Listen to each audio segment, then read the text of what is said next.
Quando falamos em regras de harmonização entre vinho e comida, não existem imposições. Existe equilíbrio e experiências mais profundas e prazerosas. Sabe que regras são estas? Vamos descobrir na próxima aula.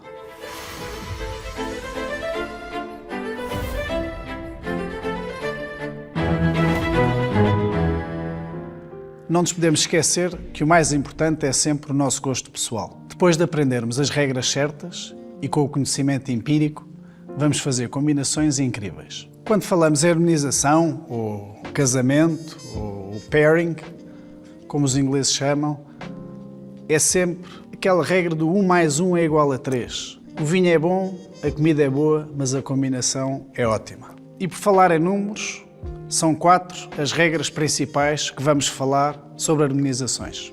A primeira e a mais importante é a intensidade, a força do vinho e a força da comida. A pior combinação possível é pegarmos na comida mais forte, imaginem uma sobremesa, e acompanhar com o vinho mais fraco. Vamos tentar imaginar um branco muito levezinho, com baixo grau, um vinho verde, por exemplo. Não há combinação pior. Ou, exatamente ao contrário, o vinho mais forte com a comida menos intensa. Vamos imaginar um vinho do Porto, que é um vinho doce, com 20 de álcool, uma coisa potentíssima na boca, que normalmente fica para o fim da refeição, a acompanhar uma saladinha ou uma sopa. Não dá, não combina mesmo. Que exemplos de comidas podemos enumerar para a regra de intensidade? Vou enumerá-las. Muito leves, sopas, saladas. Leves, saladas de tempero mais forte, legumes, e entramos com os peixes. Peixe cozido, grelhado, ao sal. Peixe simples. E massas pouco temperadas. Média intensidade, peixes fortes, polvo, maioria dos pratos de bacalhau, peixes condimentados como caldeiradas, e introduzimos aqui as carnes mais levezinhas. Carnes brancas como peru, frango, e as massas mais temperadas, como massas de tomate bastante condimentadas. O tomate é muito ácido. Passamos às comidas intensas. Carnes de porco, estofados, caça, borrego e cabrito, por exemplo. Ainda mais intensa, carnes de vitela grelhada e carnes muito temperadas. E as mais intensas todas, tal como eu falei, serão sempre os pratos doces, as sobremesas. Vamos agora enumerar por intensidade os diferentes tipos de vinhos. Espumantes jovens e depois espumantes mais complexos. Brancos e rosés leves. Estes são de baixo grau alcoólico e normalmente mais jovens. Vinho verde, por exemplo. Brancos e rosés elegantes, de regiões frescas, não muito quentes, mas não geladas. Bairrada, Lisboa, Douro, Tejo e Beira Interior.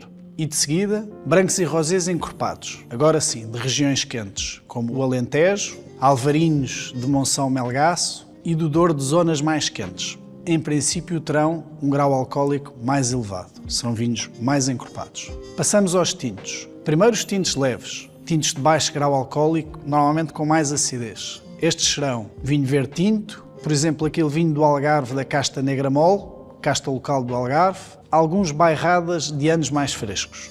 Tintos elegantes é a próxima categoria. Esta é a maioria dos tintos que nós estamos habituados a beber. Serão tintos do Dão, da Bairrada, do Douro, Lisboa, Tejo. Zonas do Alentejo, se calhar de altitude, tal como Porto Alegre. Os últimos tintos e os mais encorpados que vêm de zonas quentes, como o Alentejo e o Douro. E por último, tal como as comidas, também os vinhos serão os vinhos doces os mais intensos. Estes podem ser os de mais baixo grau, como os colheitas tardia, ou de graus mais elevados, como os licorosos, os vinhos do Porto, da Madeira e moscatéis. Estes são os vinhos mais intensos de todos. Acaba sempre a refeição com este tipo de vinho. Se a primeira regra da harmonização era a intensidade, na segunda regra vamos ordenar os diferentes pratos e os diferentes vinhos por ordem desta intensidade. Vou exemplificar. Vinho mais leve. Espumante bruto.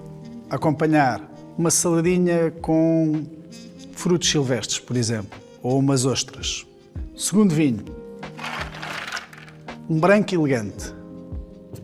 A acompanhar, por exemplo, neste caso, fica lindamente com um peixe grelhado. Terceiro vinho.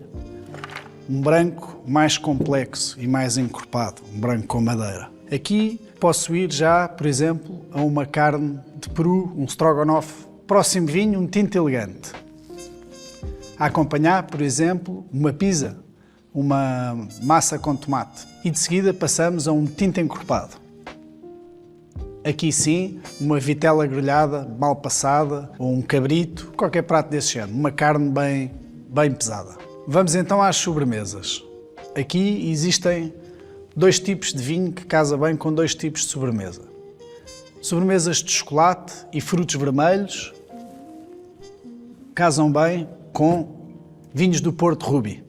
São vinhos muito frutados, com sabores mesmo a compota e ameixa e chocolate mesmo. As outras sobremesas são, muitas vezes, as nossas preferidas. As tais conventuais de ovos e frutos secos.